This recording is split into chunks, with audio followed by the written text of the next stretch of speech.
Hey, what's up guys? It's your boy Speed here, and today we're going to be going over 10 words that I currently really enjoy in this patch. On top of that, these words are going to help you gain the vision advantage in your matches and, obviously help you come on top in the fights. Now, a lot of these words are not only my own and what I think is good, I've also been watching a few pro replays, just finished watching a no-tail replay, and so a lot of the words that I'll be giving you are straight from the professional scene, the best of the best. You can't get it any better. But yeah, if you guys appreciate this type of content and are excited to see the top 10 words of this patch, smash the like button, subscribe to the channel, and let's get into it. Go get your GameLeap sub right now. We put a lot of effort into every single video. Just made a cool new map awareness and teamfight awareness guide over on the website. It's not out yet, but it's going to be coming soon. It was an offhand silencer game I played. Woo! I'm burning myself out. All right, let's get into the video. Okay, so the first word I'd like to talk about is in reference to pushing these towers. So typically, at the 8 to 10 minute mark, very often in Dota, players start to migrate to different lanes. They start to switch their lanes, kind of change what they're going to do, maybe look to gank, especially position 4s and position 5s, and occasionally mid laners if their hero likes to gank or likes to siege towers like a Dragon Eye or a Storm. So let's say your team is setting up to take this tower. You're on Radiant, you want to take the Dire tier 1. There's a couple words you have to put down. And you'll see that a main theme of this video, a main thing that I want to teach you guys, make sure you really understand, is that your words often want to correlate with what your team either wants to do in the near future or is currently doing. Very often, a big thing that supports don't do is put down words in response to a fight. Very often, words are kind of just chucked around the map, and you lose a lot of value. So that's my first tip. Let's say you're pushing this tier 1. The first thing you want to do is get down either this word, which you can conveniently place through these trees, right? You can get up this night vision, scout TPs from here, and basically just see if anyone's trying to gank or set up a play onto a tower push right here. On top of that, obviously the other word you want to put down, let's say the enemy team just fought mid or has a bunch of heroes mid. If you're pushing top, you want to switch your word up a little bit, or you want to put down both. You want to put down this word. Now you might be thinking, but Speed, that's probably going to get deworded, right? Like, isn't the concern that that word is going to get deworded? Well, yeah, I fully understand that, but words should be used to win fights too. The whole point of a word is not just to hide it, so it never gets deworded. There are examples of that, which I'll be showing you, but this is a really important thing to know. The next words I'd like to talk about are hill words. So we kind of mentioned one here. We have this hill word here, but in particular, a trend I've noticed within a lot of pros and pub players that are very successful is hill words previous to the 20-minute mark. Now, this isn't some guarantee. You can place hill words in the late game, especially if a fight is happening near that area. Hill words are the best words. But, the problem is they get deworded, right? We all know this. Hill words are the best words for vision, but they get deworded. For instance, this word, if you're invading the jungle, is obscenely good. The vision it provides is stellar, right? However, it gets deworded. So, you need to know when it doesn't get deworded. Typically around the 20-minute mark and past is when team fights and real invasions of the jungles, especially in pubs, your average to low MR pub, start happening. Even in pro games, that's sort of true. And so this hill word, from what I've seen, is particularly valuable previous to then. And it might seem weird, but what will this word give you, especially before the 20-minute mark? Typically what it will give you is insight to where the carry is farming, right? Let's do a bit of analysis on this, okay? So if there's a word here, we put down this word, and we see that a carry is farming these two camps. Okay, we can then look to take a fight bottom, or we can smoke gank that carry. You have two options there. Then on top of that, let's say you don't see the carry farming these two camps. What can you infer, right? What can you infer? That someone is farming the tri-camp, and that is a step above. That is really something that high MR players constantly take advantage of, which is saying, okay, they're not top, so they're bottom. It's like stupidly simple, right? Like, sometimes I think when people watch my videos, they expect some crazy analysis, like some mind-breaking stuff. No, but you have to be able to know the fundamentals and constantly apply them, which is the case here. If they're not top, they're bottom. And that's why this word is so valuable. It basically grants you, right, even let's say your carry's pushing top. If you have a word here, he can say, okay, oh, a mid laner just showed right here, maybe they're going to set up on me. Like, even if just say, a Quap is walking in your Slark's direction, they'll see it coming. They'll kind of have a vibe of, oh, they are planning on setting up on me. Next up, let's keep it simple. I think lane wards are very brutally good this patch. I think they're somewhat broken. With sentries covering such a small location compared to observers, like, I mean, look at observer vision. It's like across the map. Sentries? Oh my god.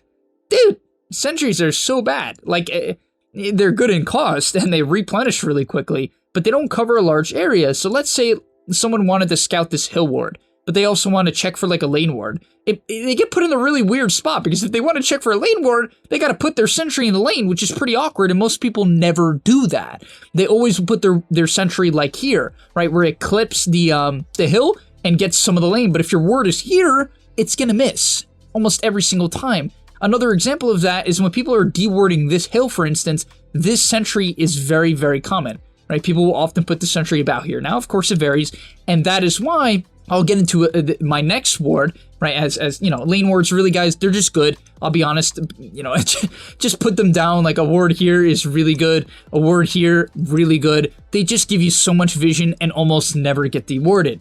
On the subject of never getting dewarded, I'd now like to get back to this sentry. This sentry covers up to about here. In my recent games, I've put in down this ward multiple times, right here. It's not in range of any hills, so if anyone puts down a sentry on this hill, right, literally on the hill, which is super common, it will miss, right? It will miss this ward.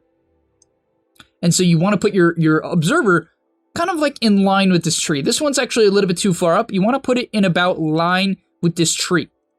And you might be saying the vision's kind of weird because it only gives vision of here and here, maybe here, but the reality of wards and information is you don't need to constantly see someone for it to be valuable.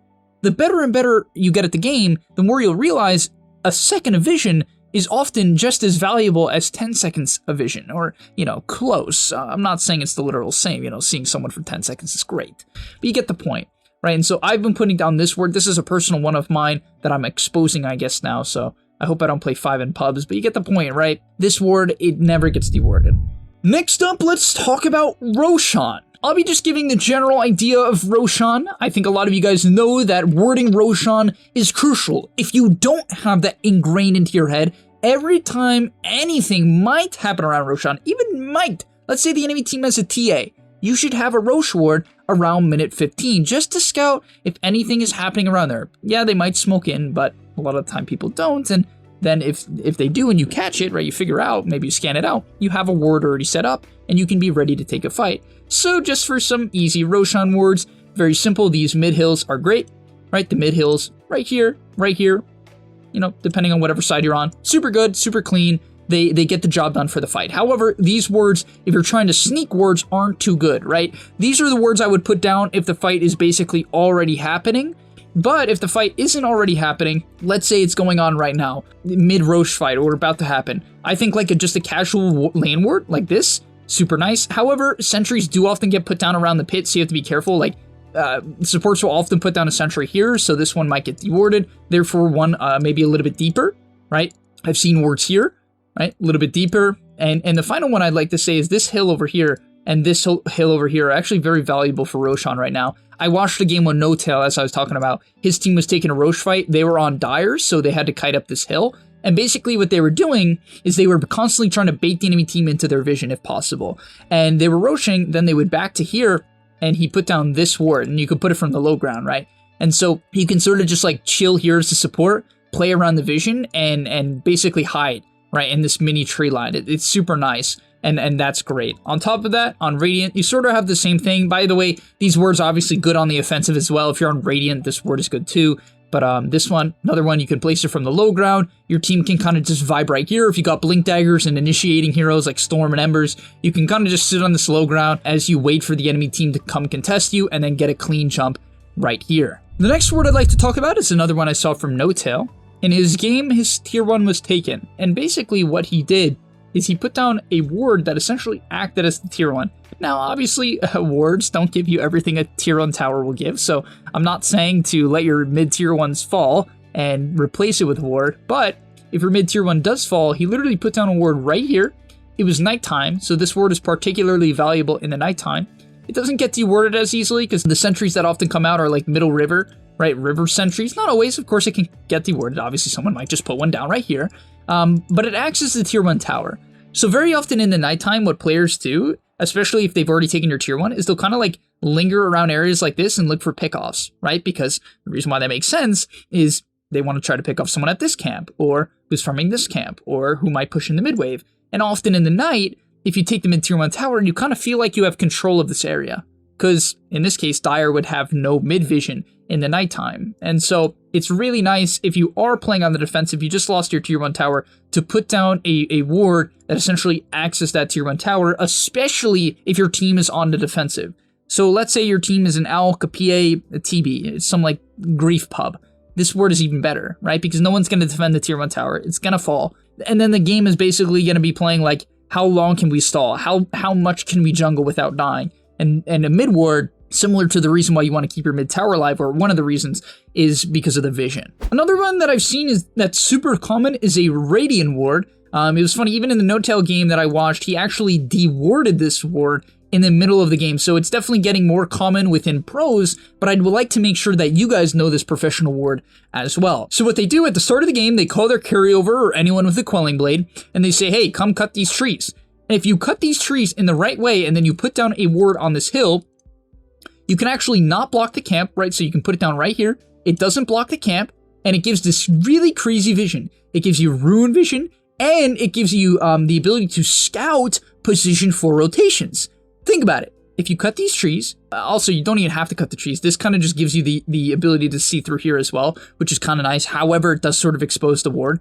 But getting back to my point, let's say the enemy team has an Earth Spirit, a hero that wants to walk from the off lane over and rotate on mid, or Spear Breaker. This ward will scout it out. Much better than a ward that is right here will, right? This ward, yeah, it will help, but it might not be enough time for you to react, right? On top of that, this one actually might even catch smokes because it gives a little bit of high ground vision right here as well. And so you can see the true value of this ward.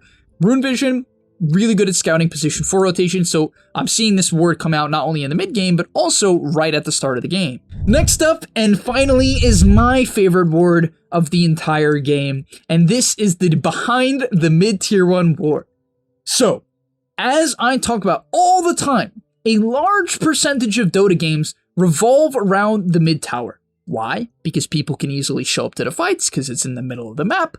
It's a valuable tower, as it's the best place to TP for smokes, the best place to TP for, controlling Roshan, pushing out mid-wave. It has a lot of advantages, right? Even some that I think I don't even fully understand yet. But often your team's going to want to take the tower. So let's assume that I'm on Dire right now. This is not my tower.